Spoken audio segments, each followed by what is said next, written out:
There's news going on, ladies and gentlemen, why Undertaker was never the face of the WWE. Let's get into today's wrestling topic. Having the Undertaker on the roster made WWE officials look elsewhere for the top guy because they knew he was there to help carry the company. When he first came into the WWE in 1999 and 1990, Hulk Hogan was in his prime of Hulkamania. Hulk Hogan was running wild and free. He was a good performer. He was good in the ring. People loved him. Kids loved him. Take your vitamins and say your prayers, or drink your milk, or take your vitamins. I forgot how this saying went, but people loved Hulk Hogan. Hulk Hogan was the main attraction at that time, at that era. In the 90s, Hogan was a big-time wrestler. Everybody knew who Hulk Hogan was, okay? Let's go back even further. Bruno Sammartino was the face of the company back then. And, you know, every single year, every single generation, you got to find the next top guy. You got to find the next top guy for the company. You can call it the face of the company. You can call it the next guy, the top guy of the company. Okay, it can mean both ways. And that's why Hulk Hogan was the guy that was making Vince McMahon money, putting money in Vince McMahon's pockets. I loved Hulk Hogan. Okay, you know, buying the Hulk Hogan teddy bears, the t-shirts, you know, kids loved them, the parents loved them. The music was awesome. I am a real American. You know, the music was awesome. Okay, everybody loved Hulk Hogan. Everybody was talking about him. Now, after he left the company, you know, went to WCW, and then he became the NWO. The Dead Man was pivotal to the transition into the Stone Cold era, along with Bret and Shawn Michaels.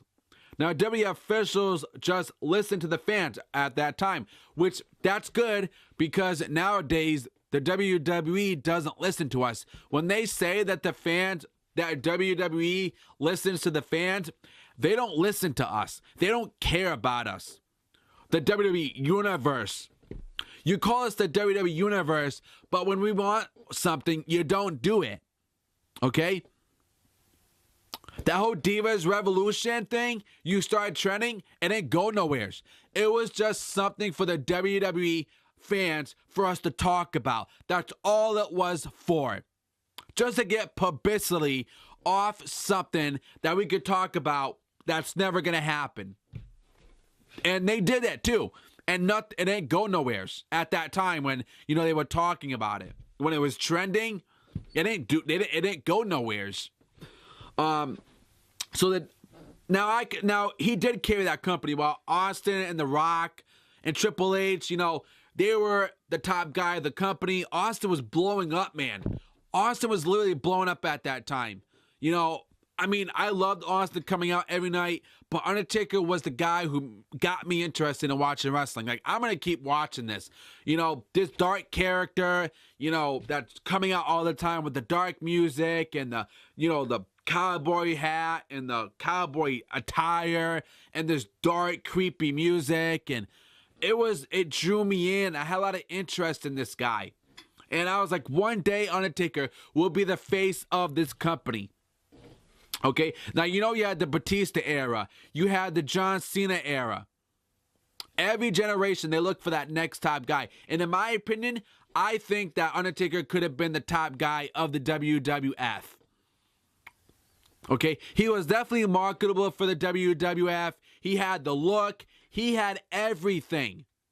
Okay, in 1999, when he said that he was going to take over the World Wrestling Federation, that's when they should have made the top guy right there.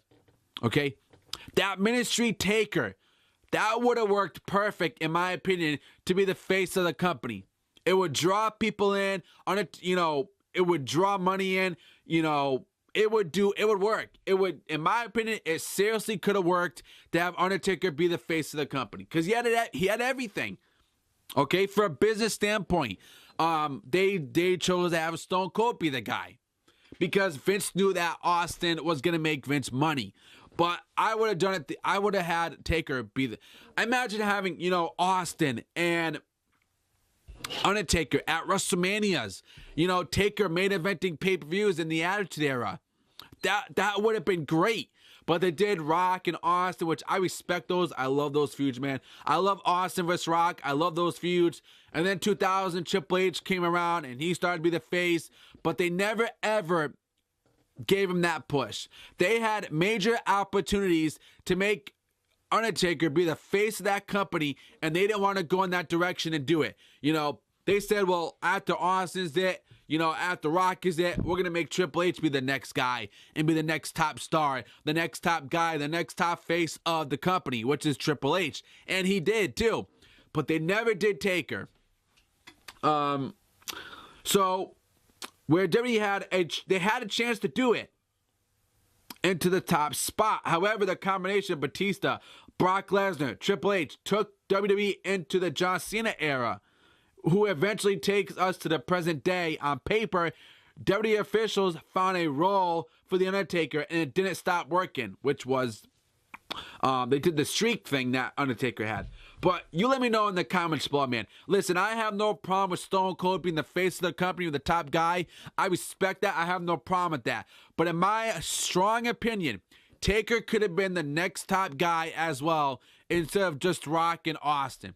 Taker had an opportunity, and they didn't want to go in that direction and push Taker as the top guy. Taker had a good, successful career.